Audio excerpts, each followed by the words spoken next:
Calder menyalakan api lebih besar, membakar pohon terkutuk itu dengan cepat. Lalu, Ratu Penyihir itu tidak menyangka Calder rela mati bersama demi menghabisinya. Dengan sisa kekuatannya, si Ratu Penyihir menghujamkan tangannya ke jantung Calder dan merapal mantra terakhirnya. Sebuah mantra keabadian bagi Calder. Selamat datang di Dayon Recap Film.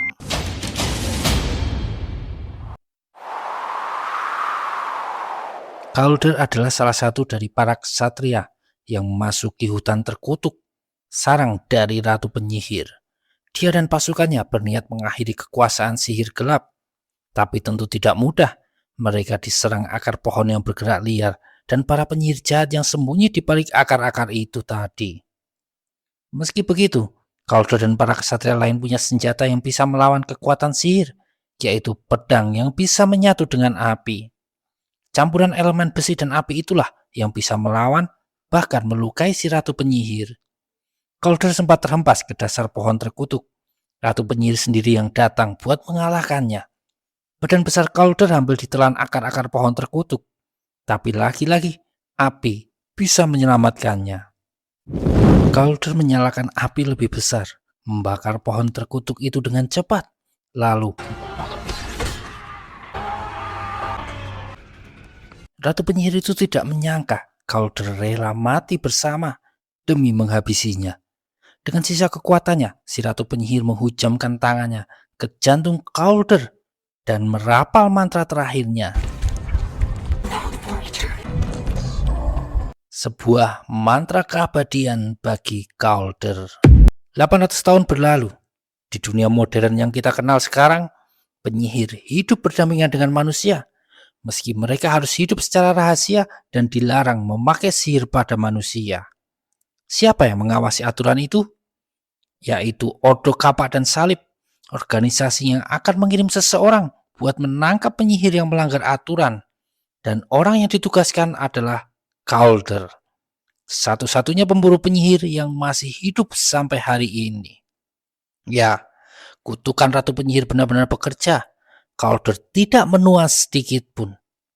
Calder dikasih pendamping yang disebut Dolan. Dan pria tua ini adalah Dolan ke-36 yang melayani Calder. Hari itu, dia berpamitan pada Calder karena pensiun setelah 50 tahun bekerja. Dolan 36 bilang dia sudah menyiapkan pengganti, orang yang lebih mudah dan lebih bisa mengikuti perkembangan zaman, tidak seperti dirinya. Besoknya, seorang anak muda dilantik jadi Dolan 37 dan disumpah melayani Calder dalam menjalankan misi. Lalu sebuah cap ditempelkan di lengan kiri sebagai pengesahan.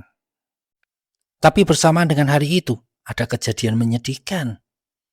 Dolan 36 diserang dan terbunuh di rumahnya sendiri. Calder dan Dolan 37 memeriksa TKP. Ada sebuah buku yang tertinggal, sebuah catatan tentang hidup Calder yang ditulis sendiri sama Dolan 36. Calder juga mendapati fakta kalau ada kekuatan sihir yang tertinggal. Artinya, penyerang Dolan 36 adalah penyihir yang melanggar aturan. Apalagi Calder menemukan sisa benda yang biasa dipakai untuk sihir hitam. Mereka lalu menemui penyihir tua buta bernama Max buat mencari tahu benda tersebut. Max bilang kalau itu adalah Griffin Hairband, benda terlarang dan langka, dipakai untuk meramalkan masa depan, salah satu jenis sihir hitam. Dengan sedikit intimidasi, Max pun mengaku kalau dia yang mencarikan benda itu untuk seorang penyihir yang tak dia kenal. Tapi Max ingat, penyihir itu punya aroma arsenik dan aroma apel busuk. Dengan petunjuk itu, Calder tahu kemana harus mencari pelakunya. Dia nyuruh Dolan 37 kembali ke markas duluan, karena Calder merasa akan menghadapi situasi yang berbahaya. Seorang bocah mengikuti jajaran permen di jalan, dan sampai di halaman rumah dengan pohon yang berbuah permen. Tahu-tahu Calder menyentuh bocah itu, dan permen itu berubah jadi apel busuk. Setelah bocah tersebut pergi, Calder masuk ke dalam bangunan. dia menemukan seorang bocah perempuan sendirian sedang bermain boneka. Tapi tiba-tiba, yap, itu adalah penyihir dengan kekuatan perubahan bentuk. Calder bisa menghajar penyihir itu yang bernama Elik Lemesnik sampai pingsan. Calder membawa Elik ke markas Ordo buat diadili. Di situ beberapa orang yang disebut Dewan Sihir menjatuhi hukuman buat Elik. Tapi Calder ngomong, mereka harus menginterogasi Elik buat nyari tahu siapa di balik perbuatannya.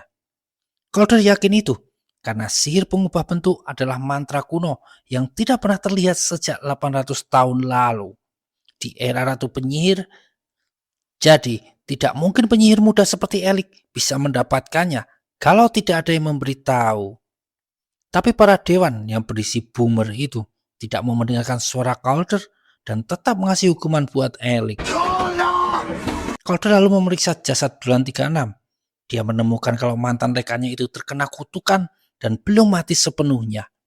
Tapi cuma ada waktu 2 hari sebelum Dolan 36 benar-benar meninggal. Kecuali Calder menemukan penyihir yang ngasih kutukan itu dan menghabisinya. Calder juga menyadari ada petunjuk yang ditinggalkan Dolan 36 di buku yang ditemukan sebelumnya. Ingatlah momen kematianmu. Itu pesannya. Tapi Calder tidak punya ingatan tentang kematian pertamanya saat mendapat kutukan hidup abadi. Dia perlu bantuan sihir untuk melakukan itu. Calder mendatangi kafe sihir. Ya, tempat yang menyediakan ramuan sihir buat pelanggannya. Tapi tempat itu legal karena semua pelanggannya adalah penyihir. Pemilik kafe itu adalah penyihir muda bernama Chloe. Semua pelanggan segera kabur melihat kedatangan Calder. Tapi tidak dengan Chloe yang tidak mau terintimidasi. Dan memang Calder tidak mau menangkap siapapun di situ.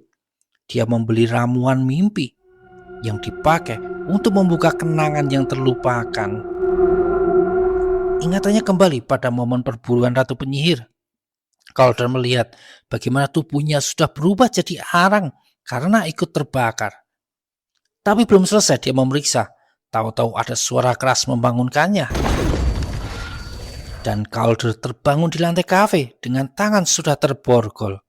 Di hadapannya ada penyihir besar dengan jenggot lebat. Calder melepaskan diri dari borgol dengan cara paksa. Kutukan keabadian juga memberinya kemampuan penyembuhan kilat. 2 orang itu pun langsung bertarung. Sayangnya, masih ada sisa sihir mimpi dalam tubuh Calder yang bikin pikirannya terganggu. Penyihir berjenggot lebat yang bernama Belial itu berniat menghancurkan bar Chloe agar Calder tidak bisa lagi menyelami ingatannya.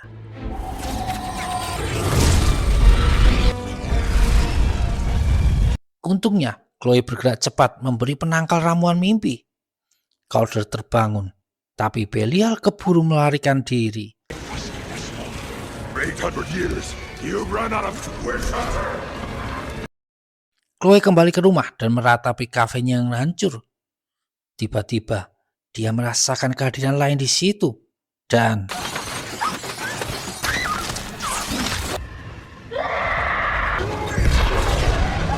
hampir saja Chloe ditelan oleh kekuatan sihir hitam. Tak berapa lama, gadis itu terbangun di penthouse milik Calder. Chloe mendapati Calder dan Dolan 37 sedang mencari informasi tentang Belial. Chloe mengomel hidupnya kacau gara-gara Calder datang ke barnya. Ditambah, semalam dirinya jadi diserang oleh Belial. Calder berjanji akan melindungi Chloe kalau penyihir muda itu mau membuat lagi sihir mimpi. Calder dan Chloe lalu pergi ke rumah Miranda, teman Chloe yang punya bahan pembuat sihir mimpi. Tapi Chloe tidak menemukan tanaman Hawk-Eye yang dicarinya. Sedangkan Calder menyadari ada jejak kedatangan Belial di rumah itu. Dan benar saja, Miranda ditemukan sudah tidak bernyawa. Belial sudah lebih dulu datang dan menghilangkan semua tanaman Hawk-Eye. Calder dan Chloe lanjut ke sebuah tempat peragaan busana. Mereka diantar menemui penyihir bernama Danik. Penyihir itu tampak cantik dan muda, meski tadi Calder menyebutnya sebagai penyihir tua. Danik mengajak Calder ngobrol tentang masa lalu, di mana Calder telah hidup lama buat menyaksikan semua sejarah dunia yang terjadi. Tapi, Flying south for the winter. yap, Calder tidak sadar kalau Danik mengembuskan sihir padanya. Calder jadi melihat almarhum istrinya yang sudah lama mati. Dia dibawa ke dalam kenangan lama yang paling manis. Tapi suara Chloe terus bergema, menyuruh Calder buat bangun. Untungnya, Calder pun bangun tepat waktu. Calder menatap marah pada Danik. Dia hampir menghancurkan jimat sihir yang membuat Danik berpenampilan muda. Akhirnya Danik mau buka mulut. Dia memang membantu Belial mengumpulkan tanah kuburan. Tapi cuma sebatas itu saja. Calder pergi dan menaruh jimat Danik. Tapi Chloe yang juga kesal malah menghancurkannya. Di perjalanan pulang, Chloe tahu kalau identitasnya sebagai penjelajah mimpi sudah ketahuan. Chloe menyembunyikannya karena penyihir dengan kekuatan itu dianggap sangat berbahaya oleh Ordo. Tapi Chloe membongkar rahasianya demi menyelamatkan Calder. Pemburu penyihir itu berterima kasih pada Chloe dan tidak berniat melaporkannya pada Ordo. Di tempat lain, ada penyihir buta Max yang ditangkap Belial karena dianggap berkhianat. Sedangkan Calder membawa Chloe ke suatu tempat di mana ada relief kuno yang menceritakan tentang nenek moyang penyihir, termasuk buyut Chloe, para penjelajah mimpi yang dulunya jadi prajurit terkuat dari ratu penyihir. Calder juga ngomong kalau penjelajah mimpi tidak butuh ramuan mimpi. Mereka sudah punya kekuatan sejak lahir untuk memasuki mimpi orang lain. Dan Calder minta Chloe memakai kekuatannya buat melihat kenangan terpendam Calder. Tapi Chloe menolak karena dulu dia pernah melakukannya pada adiknya sendiri dan menyebabkan sang adik terluka parah. Dan dia tidak pernah mempelajari caranya karena itu terjadi secara tidak sengaja. Tapi Calder membimbing Chloe buat memakai kekuatan penjelajah mimpi. Lalu, mereka langsung pindah ke momen jasad Calder masih jadi arang. Di situ mereka juga melihat ratu sihir yang sudah jadi abu. Tiba-tiba jasad Calder bergerak seperti orang yang baru bangun dari pingsan. Sedangkan Dolan satu mengambil jantung ratu penyihir dan membakarnya sedikit. Jasad Calder meraung kesakitan. Ternyata kutukan yang diberikan adalah mengikat jiwa Calder pada jantung ratu penyihir. Artinya, selama jantung itu masih utuh, Calder akan tetap hidup. Begitupun kekuatan ratu penyihir yang bisa dibangkitkan suatu hari nanti. Bukannya menghancurkan jantung itu, tapi Dolan satu malah menyimpannya. Calder melihatnya dengan marah. Seharusnya dia sudah beristirahat dengan tenang, berkumpul kembali dengan mendiang istri dan anak. Tapi justru pihak Ordo lah yang membuat kutukan ratu penyihir itu terus berjalan.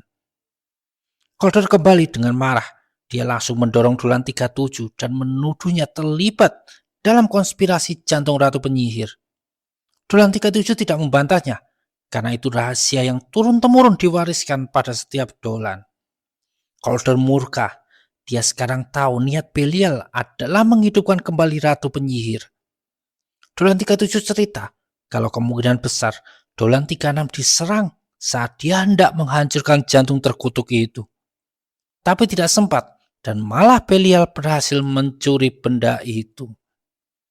Sementara itu, Belial sedang mengikat badan Max di sebuah pohon besar.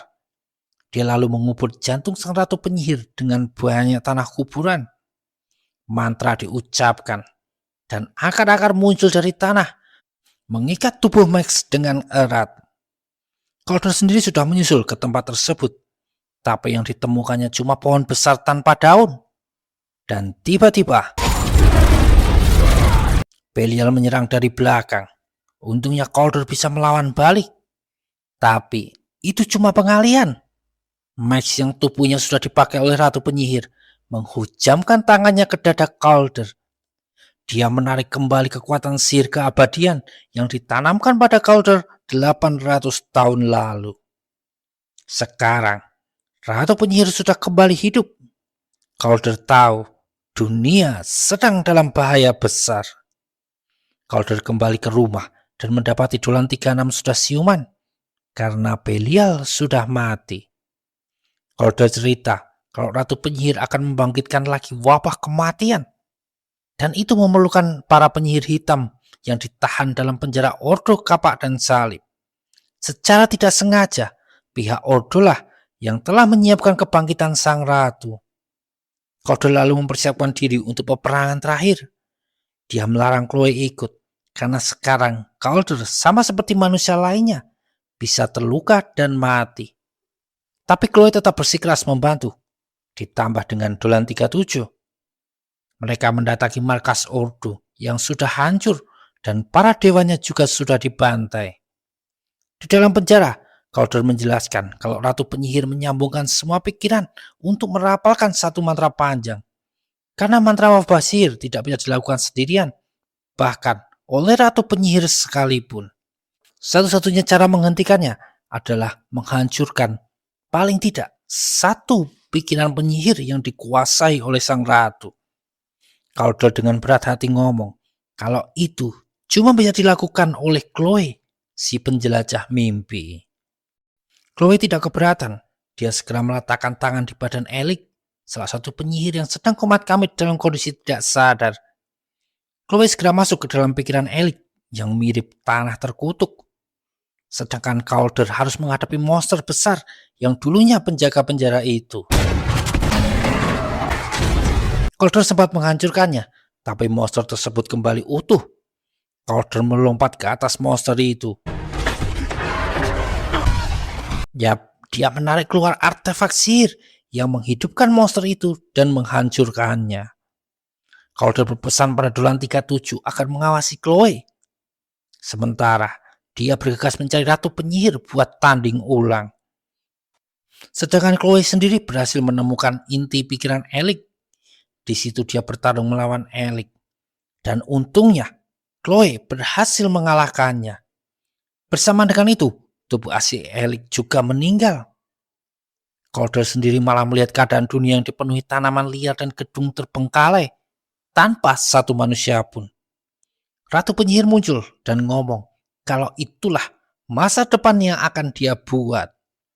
Calder segera menarik pedangnya dan Calder berhasil menusuk badan Ratu Penyihir dan membuat ilusinya menghilang. Calder menyalakan api pada pedangnya. Si Ratu Penyihir terdesak dan Calder siap menghujamkan pedang ke jantungnya. Tapi tiba-tiba Dolan 37 datang sambil menodongkan pistol pada Chloe. Ternyata Dolan 37 adalah keturunan penyihir yang lahir tanpa kekuatan sihir. Ratu Penyihir tersenyum senang. Dia memakai pikiran Chloe menggantikan Elik dan